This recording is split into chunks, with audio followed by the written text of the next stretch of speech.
Good morning, everybody. It's Saturday. It's 11 a.m. Thank you for joining me this early in the morning on a Saturday morning. Excuse my voice. I had surgery last week, and I still have a little hoarse voice. And being at a football game last night, coaching didn't help me. So, guys, welcome. It's Saturday morning. It's 11 a.m. It's about 59 minutes till kickoff today for the Notre Dame Fighting Irish versus NC State Wolfpack. Guys, let's recap a little bit last week, as I didn't get a chance to do a post-game show last week, but the one word I want to describe the game last week. I didn't catch it live because my friend and I, with the podcast network, we went to Payback in Pittsburgh, a WWE event live. So I watched the game as soon as I walked in the door, around like 4 o'clock in the morning. Watched it. The one thing I can say about this game is two words: defensive domination. Insane. When you hold a team to basically 190 yards for the entire game, it's outstanding. And I had a lot of concerns coming in after we played Navy the very first week. Of course, Navy's a different animal, different breed of football. Of course, you have the triple option Navy, fundamental football. You have to stay home, you have to be dedicated, and you play contained football against Navy. But going into Tennessee State, a little bit different animal. I mean, still a cupcake team, of course, but you think about what they have, and you think, okay, you know what? They're a little fundamental, more sound on football. They can run the game, they run the ball, they can throw the ball. But 190 yards total. It's just insane of what they did. The defensive line, led by Howard Cross, 9 solo tackles, 2 for loss. And once again, JT Brown is just an animal playing linebacker as well. The secondary, which I had major concerns coming in from the Navy game. Navy threw 5 passes. And when you have a triple option, you only throw 5 passes, and 2 of them could have been touchdowns that were drop balls by Navy. Had me a little bit concerned. Of course, Al Golden, Marcus Freeman worked on that. And once again, I'm not saying that Tennessee State is one of those upper class teams, but when you look at it, they shut them down. 2 picks in the secondary. Lewis and Henderson had 2 picks. Great. That's what my concern was going into that game. The defense, how can they hold up? Seeing that a team with a little bit more aspiration, a little bit more speed, and more of a not vanilla offense. When you look at Navy, they do throw the triple option. So this was a game that had me a little bit concerned, a little bit not concerned to the point where, can we lose? No, we're not going to lose that. Understandable. We know that. But it did give us something to work on going to NC State, which we'll talk about now. But before we do that, I just want to say Sam Hartman, once again, insane. There's a reason why he was the transfer portal golden lottery ticket. What better way to come to Notre Dame and perform the way he did, of course. Sam Hartman, once again, he only played not even a half, basically. Then we had a little peanut butter and Janelli time come in. But if you look at Hartman, his stats were 14 for 17, 192 yards, 2 TDs, which gives him 6 TDs on the year total in 2 games, and basically 6 quarter of in work. Then you have Anginelli coming in. Hey, he doesn't miss a beat. I'm not saying he's the backup of the future, his backup here at once Hartman leaves next year. But listen, it was peanut butter Anginelli time. Think about it: 8 for 11, 130, 2 TDs. And when was the last time ever, as a Notre Dame fan, you can honestly sit here and say, we had our third quarterback come in? Yeah, he only threw 2 passes, but hey, he went 100%. His QBR was 120 in college football, which is insane. But he only went 2 for 2 with 12 yards, but still got a little playing time. When was the last time you can actually say that Notre Dame had a third quarterback come in mop-up time? That's how great it was. What else can I say about the running game? What else can I say? Austin Estime, again, 116 yards, 1 TD on 13 carries. We're talking 10 yards per carry here. Yes, Tennessee State. Please, I understand that. But when was the last time that you've seen Notre Dame run by a committee? 7 running backs total, carrying for 221 yards, 33 carries in the game. This shows that Notre Dame is becoming O-line university, led by, of course, Joe Alt, All-American. We already know that. We already know what he can do. But when you think about it, the offensive linemen, Joe Alt, Pat Coogan, of course, Zeke Coral, and Rocco Spindler. He was one of the ones that I was really looking at. And Blake Fisher as well on the right side of the end. But you got Love, Payne, Bellotti, Price, Ford, and Ossoff all come in the game to manipulate Kerry Sue. This has become a committee running back performance here. Of course, we have Estime. We know he is the every down back. He is our everything. He is our Jerome Bettis, basically. Size, speed, maneuverability, cutting action. He is what it is. And this is the one thing that I love about Estime. He follows his blocks. He knows how to get it. And we looked at, we're losing Chris Tyree last year going to the wide receiver slot. We thought we were going to miss a little bit there. But I tell you what, we have some great running backs, Love, Payne, Bellotti, and Jaden Price is also, I love him as well. But that's just recapping last week, guys. Real quick, let's get into some of the comments here. Excuse me. Excuse my voice, guys. I'm very sorry. I'm very sorry about that. We have Adam Glenn. What's up, fam? Go Irish. You already know Adam Glenn's one of our greatest fans here. Checks in all our show. We appreciate you. Let's see. We got Rob Hepner. Happy Saturday from Vegas. Go Irish. Thank you, Rob. Appreciate that, brother. Hope all is well out there in Vegas land. NC State is nothing to sneeze at. No, I agree. We're going to get into that right now. We'll definitely talk about pros and cons for that game, too. Patterson FNX show. I appreciate you checking in. That's the Tom Kelly, Joe Marks, Damon Salim, goodness gracious, James Scorza, and I believe it is Frank Finnegan, if I'm not mistaken. Guys, I'm not sure if you're still on, but you can check them out every Saturday morning, and I believe at 9 o'clock. Patterson Ave, the Fanatic Show. Great group of guys. One thing I want to give a shout out to is Tom Kelly, if that's him. He's the one that actually showed me how to produce everything to get this started. I owe a lot to you, Tom Kelly. Thank you very much. Appreciate you checking in. Kenny Fry, what's up, you Golden Domer? You already know, Ken. Thank you very much. Up late last night watching the Atomic Podcast, Drop Podcast. Lost my voice at a football game. You already know. Oh, excuse me. Diggs, by the way, 7. There's my boy, my Cowboy fan, my buddy there. How you doing, buddy? Diggs, what college fan are you? I know you're a Notre Dame fan, but what college family do you follow? Dave, Morning Sunshine, can you make Irish 3-0? Yes, Dave, they will make it 3-0 today. So let's talk about today's game. Guys. Notre Dame versus NC State. NC State, this is their home opener in Raleigh, North Carolina coming today. Of course, they are a 1-0 team, not a sung team that can, devastate the BCS rankings. Of course, we know that. Can Notre Dame? We don't know yet. I mean, first 2 games here, cupcake games, Navy, Tennessee State. Now, this is a test with North Carolina State. Now, North Carolina State, they did play UConn last week, which they barely won that game, 24-14 against UConn. Watching NC State in the past, I mean, we're not talking, Phillip Rivers here. We're not talking Russell Wilson anymore. We're not talking that. It's a different breed game here. Now, their quarterback, Brennan Armstrong, he's a transfer from University of Virginia, the Cavaliers. Played 2 years there. He finally is reacquainted with his OC, Robert Anae. Great offensive coordinator, which NC State has this year. Armstrong came over in transfer portal, wasn't really a high recruit, but if you look at his numbers that he had in Virginia, 9,200 yards in 3 years and 58 TDs. Tells you a lot. Why did he struggle last week? It's a learning curve. You of course we have Hartman. When Hartman comes in, you look at Gerard Parker. Excuse me, my voice. You look at him coming in. The question I had very first week, are we going to unleash Sam Hartman? Are we going to take the leash off of him? Well, we did. We let Hartman be Hartman. Last week, it was a learning curve with Armstrong. They threw him in there. He didn't have the greatest game, of course. You look at him. Now, he had a 17 for 26, which is not bad against UConn. UConn's not highly rated, not highly recruited, not a top 25 team, not even a top 50 team. I honestly thought this was going to be a layup for North Carolina State last week, blowing them out. But 24-14 barely escaped that win. The one thing that Armstrong does bring, he brings his strong arm, but he needs to understand the philosophy with his wide receivers. It's a learning curve with these guys. So I think it'll be a lot better for him today. But the one thing that scares me about Brennan Armstrong is his legs. He's a mobile quarterback. You look at him, and he doesn't look like he's a mobile quarterback. Last week, almost 100 yards against UConn. It's insane what he can do with the ball. I mean, he ran, I think it was 11 times for 90-some yards last week against UConn, which is very concerning. You look at Notre Dame the first week, it's a triple offense. Not really something to, all you have to do is play dedicated football, stay home, play containment. The outside edges, of course, you have the up man, you have your swing mans. So basically there's 4 options that Navy can throw at you. Of course, the quarterback can run on the keeper too, but then you go to a Tennessee State, which did try to spread the ball, but the defense stepped up with the front 7 that we have. It's just insane, our front 7. But the only concern I have this week is actually going to be Brennan Armstrong's legs.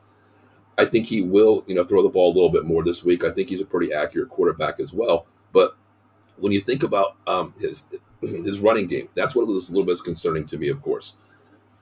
Now, with the defense that we have, of course, you look at everything that we have, of course, with the defensive side. The defensive side is our bread and butter. Our front 7 is just insane. Botello, Mills, and I love Howard Cross. Batista, And the linebacking core, I can't say so much about this guys, but nothing but praise. I mean, you got JT Baran, LaFayo, and Jack Kaiser. And what the concern that I had going into this year was our safeties and corners. You have Kaiser, I'm sorry, Kaiser, Watts, Brown, Cam Hart, of course, and Benjamin Morrison. Benjamin Morrison was a person that came into this year with high expectations.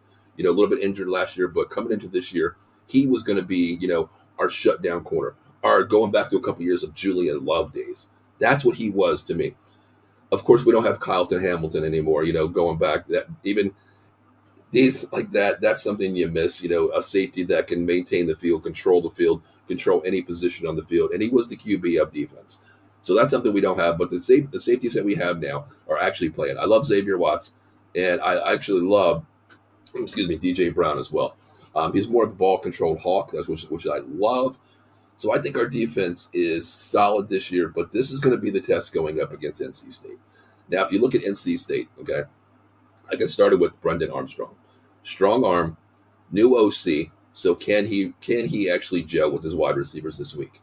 This is going to be the test where the crazy thing is Sam Hartman has actually played NC State 3 times. Okay, not a great stat line here. 6 touchdowns, 6 interceptions. Okay, I'm sorry, in 2 games actually. I'm very sorry, 2 games. That's what concerns me. The one thing that NC State does, and if you're a coach in any category, any age, poundage, whatever you do, a lot of teams, they put big guys up front to control the middle. But the one thing that NC State does, and I don't see this a lot in college football, I really don't. I use it a lot up here on my team, my Pop Warner team, which is 11 and 13-year-olds. When you have a quarterback that can beat you with his arm and a little bit of mobility, but there is a pro and con with this defense. NC State loves to run a 3-3-5. It goes to our advantage, of course, because when you have 3 defensive linemen up in front, you're not running a 5-3, a 4-3. You're only having 3 linemen. You have a traditional nose tackle, 2 edge rushers on the outside, and it depends how wide they play. Of course, you have 3 linebackers there as well, which controls your gap. So basically, you do have a front 6. But with Notre Dame's running game, this offensive line led by Joe Alt, I think this benefits Notre Dame in the long run to get past that first level and get to the second level, which is the linebacker level, which a lot of times we call a bob. We call a back on back, a running back on back, and go both ways with defensive situations as well. But when we say bob, we'll say guard pull, slot left, downfall, and then we'll say bob, which is our back on back. So that back should get to the second level and knock out the back, of course. But that's what our advantage would be with the 3-3-5. The disadvantage is we've seen Hartman. He has time in the pocket to throw the ball, which is good for us. But 5 secondary players in the secondary with NC State. Can Hartman make the read? Yes, I think he can make the read. But we've seen in the past, the only team that's ever run a 3-3-5 against Hartman, 2 games, 6 touchdowns, 6 picks. That's a little concerning. The other thing is, yes, I'm going to rely on the running game with this offensive line. Hartman's an incredible quarterback, very fundamental, very sound. But what are we dealing with? We're dealing with very young wide receivers again. Our wide receivers are good, but they are young.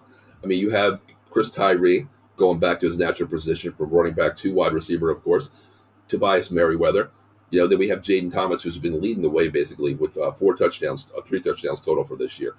Once again, of course, you're playing a different fundamental team in Navy and Tennessee State. But this defense is going to give them a little fits, of course. Will they attack? I believe they will attack, but I think they're going to try to shut down the running game first, which everybody's trying to shut down the running game for Notre Dame. Over the last 2 weeks, we've ran the ball for over 450 yards, against. And when you run against Navy's front 7, that's all they do is stack the middle. Of course, you basically have seven guys in the front. That's basically just running through gaps. So, which is good for Notre Dame as well. I am concerned with exactly what I said there. Going to 3-3-5, I hope Hartman can get time in the pocket, which I do believe. I think he will. But the thing is, to me is that concerns me with Sam Hartman. Will he get the actual reads? I know he can read his progression tree. We've seen what he can do at Wake Forest. We've seen that. But when you throw that defense in there, something that you're only going to see basically one time a year, and that was going back to even the Navy game, when you only see the triple option once a year, it's very hard. You really don't have a scout team that can run the Navy option. Of course, the triple option.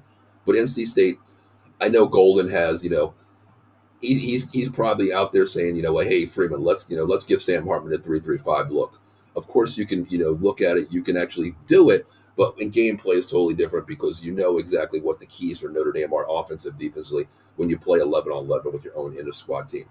That's my only concern with NC State today. I don't think NC State can hold, their running game, their running game is okay. It's not the greatest. They only had, I think it was, 74 yards last week total by 3 running backs in the backfield. The quarterback led the way. He's a mobile quarterback. Brennan Armstrong is a mobile quarterback. I think they're going to look to suffice the running game too as well. They do have a good running back. And, excuse me, sorry about my voice. I apologize for my voice, guys. Trying to get through this here. Let's take a drink real quick. Very apologize. Hope I can actually watch the game today and scream because I usually scream at my TV, good and bad. But that's my only concern is, Sam Hartman playing that 3-3-5 defense. I hope, I don't hope, I know he will. He's a very smart quarterback. He is going to be, a lottery pick next year in the first round. I mean, you look at the quarterbacks out there and you look at Drake May, of course, Caleb Williams is a consensus All-American. Then you look at Hartman, you have to throw him in that category as well. So I believe he is going to maintain the game today. And I think Irish is going to come out and actually maintain the ball with a running game as well. I think Austin Edric Estime is going to have a huge game today. Huge game today. But as we were talking about the disadvantages, I think right there the disadvantages would be the defense going up against a select defense here, 3-3-5, which concerns me. That's my only concern today. Hartman versus this 5 secondary option. I mean, you have a double high safety. You have a rover, which what they call in the middle, which is like in the NFL, is like your free safety. He's the rover on the field. Then you have the 2 corners, okay? So you have 5 guys in the secondary. So to me, what would I do? My advantage, of course, Notre Dame, is the offensive line.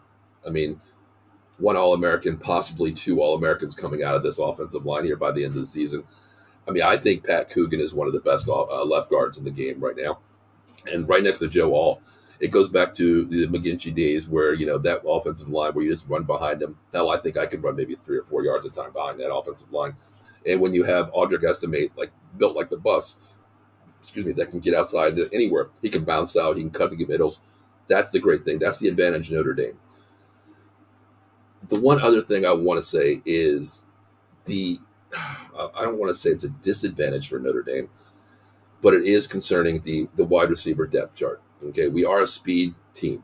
We're not a possession team. We don't really have that big guy. I mean, we excuse me. Very sorry once again. We look at Tobias Merriweather. I mean, he's a huge guy. He's 6'4". He's a high point ball. He can go up and high point any ball, of course. He has game-breaking speed. We already know about Chris Tyree. Chris Tyree was an ex-running back who started out as a wide receiver, went to running back for Notre Dame last year because the depth was a little bit low there. So he goes back to his natural position at wide receiver. To me, he's a game breaker. I love him playing the slot because I think he is an advantage to any team, against any team in the slot there. So I do love him. That's an advantage we have as well. Of course, the running game, Hartman. I give all the advantages to Notre Dame on the offensive side of the ball. The disadvantages, like I said, is going to be the 3-3-5. This is the first time they were actually facing a mobile quarterback. Of course, they played UConn last week. He ran for almost 100 yards. You got to keep it in the pocket. I think this front 7 will do that. Our defensive end are strong. They're very solid. They know when to contain. They know when to stay home, which is great. We've seen that with Navy. They shut down the running game. And when you can shut down a Navy offense, the triple option, where your defensive end have to stay home, play contained football, it's a great thing. So I'm not really concerned with this game here. However, I am going to keep this short today because I can barely talk. I do apologize for that. But, excuse me, real quick, let's get into a couple more comments here. Pastanat Fanatic said, "It is me, brother. Can't wait for today's game." Tom, thank you so much. I know you're a huge Notre Dame fan. I'll tell you a little story. The first time I ever met Tom Kelly, I was with a company called Devereaux Sports, where I first started podcasting. And this guy came, we didn't have our producer that morning. So one of the guys called in a producer. And this guy comes in there, and, of course, Tom is a huge Eagles fan as well. He's a Philadelphia guy, born and raised here. And he's producing the show, and we're starting to talk about college football here. And the first thing he asked me was, "Man, what do you think about Brian Kelly?" And I said, "I really don't like him." And he's like, asking me questions, and I was like, listen, I think Notre Dame needs to get back to like 88. Starting recruiting better, play better. It's Notre Dame football. That's what we're all about. And Tom, being an Eagles fan, a lot of Eagles fans don't like. I'm a Cowboys fan, as you can see behind me. Tom never put that in front of him. He always looked at football through the eyes of a fan. And when Tom looked at me, he's like, "You're a Notre Dame fan." I was like, "Yes, sir." And right after that, Tom and I became good friends. Still to this day, I was blessed to be on his show, the Patterson Net Fanatics, for a while until I moved away. But I owe Tom Kelly a lot there. I mean, he's opened my eyes to podcasting, and he's the one person that I can say that it doesn't matter what fandom you are. He's always said this: I don't care what fan you are. If you're a fan of the game, I respect you, and I respect Tom so much. So, Tom, thank you once again. Sorry about the little story there, but Tom holds a place in my heart with podcasting and in front as well. Ken Fry says, "Go Pitt." This is a Notre Dame show, Pitt, Ken, but the Pitt Panthers. I know we'll talk about them. We'll talk about them soon, very soon.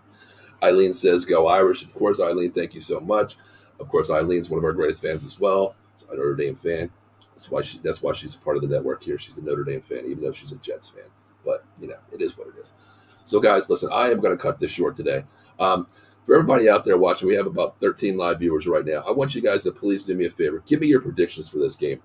I think it's going to be a little bit close. I mean, the line is -7 Notre Dame. We are away. We're going to Raleigh, North Carolina to play the NC State Wolfpack. I kind of like the name Wolfpack, actually, if you think about it. But, like I said, Notre Dame should win this game I want to say very handily, but I think it's going to be a little bit closer than actual people think. I really do. I really do. I was looking at Rob Hefner's Tom Kelly's the man. You're exactly right. He is the man. He showed me the way to do everything that I'm doing here today. Still can't live up to his boots, but I tell you what, I'm trying, man. I'm trying. One day, Tom, I'll be able to do it at the show the right way. But Tom is my apprentice, basically, if you want to say that. But I think Notre Dame will cover the spread today. So far, we're 2-0. My predictions have been pretty good so far. Last week, I did make a bold prediction, and I said, in the second half, it'll be peanut butter and Anginelli time. He'll come in and get a couple touchdowns. The running game will succeed, going over 200 yards. We had 221 last week. I'm going to make two bold predictions. I'll give you my first prediction, which is going to be a stat line. I think today Hartman comes out, and I think today is going to be a statement game. He has a lot to make a statement with this NC State team. That's beat him twice, basically. So I'm going to say Sam Hartman is going to go for – he's going to have a huge game today. I'm going to say 19 for 27, no picks. He's going to throw for 3 touchdowns. And also, Audric Estime is going to bust a 100-yard mark again for the third straight game, and he's going to run for 140 today. And the running game is going to be about 220 again. And it's going to be that spearheaded by that seven running back situation. I want to say 6, I'm sorry, because Hartman did have one run for like 4 yards last week. So I'm going to say the running game is going to be over 200. Hartman's going to throw for I'm going to say, let's go 250 this week. 250, 2 touchdowns. And Notre Dame is going to run the score up today. It's a statement game. They're going to unleash Hartman. He's going to show him that he can beat the 3-3-5 defense. So today I'm going to say Notre Dame 32, the Wolfpack 17.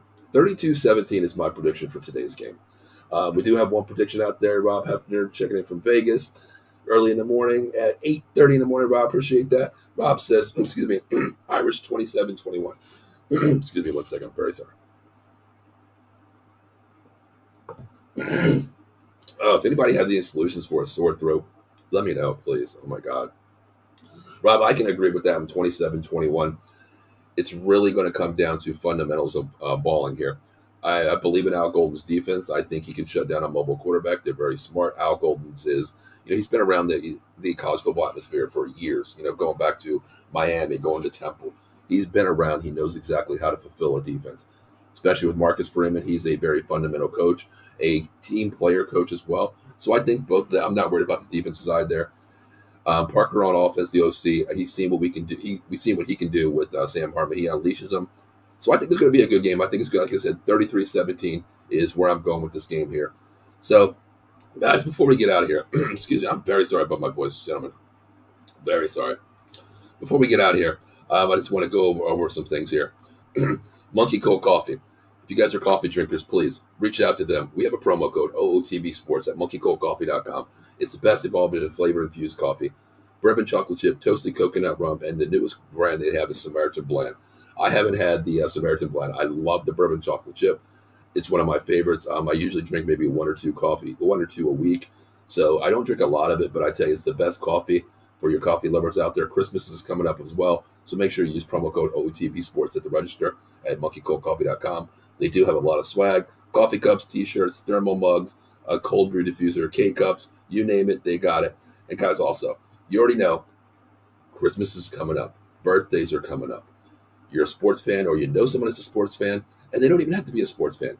Reach out to, dugoutmugs.com. Use promo code OOTBS Sports 20 at the checkout.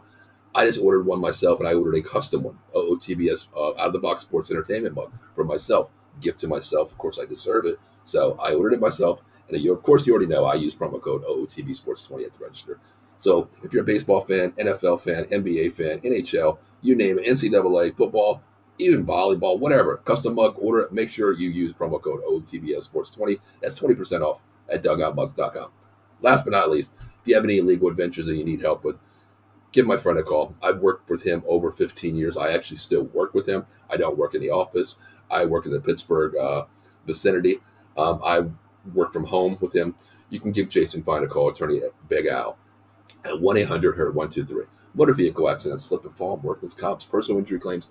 Super Lawyer, top 10 in Pennsylvania right now. Super Lawyer once again this year. 3 convenient locations: Philadelphia, 1628 JFK Boulevard, Suite 2120, Cherry Hill, 3 Greenswood Lane, and of course, my area, Pittsburgh, PA, 500 Grant Street, Suite 2900.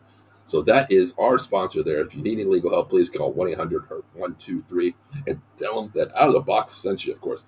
Guys, here's our last thing here. Here's our lineup this week.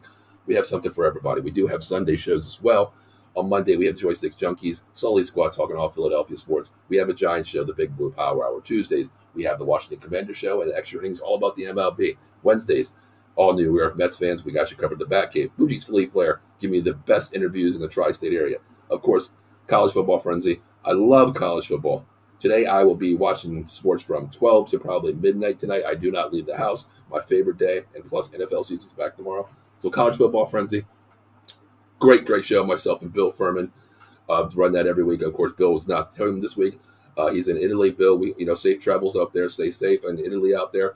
And of course, Wednesday night, 215 Boys, the Cowboy Show. You guys already know I'm a Cowboy Show fan. Thursday nights, we have the NFC East table. 4 teams, 4 hosts, 1 show. A lot of trash talking. But you know what? The one thing I can say at the end of the show, we can all laugh because we're fans informed. We're first fans. Of course, wrestling fans, we got you covered. Atomic Drop Podcast. 10:30 was on last night. Great show. Always, Dave and Ken run a great show. Of course, you already know it's Saturday. It's 11 a.m. The Golden Dome Podcast.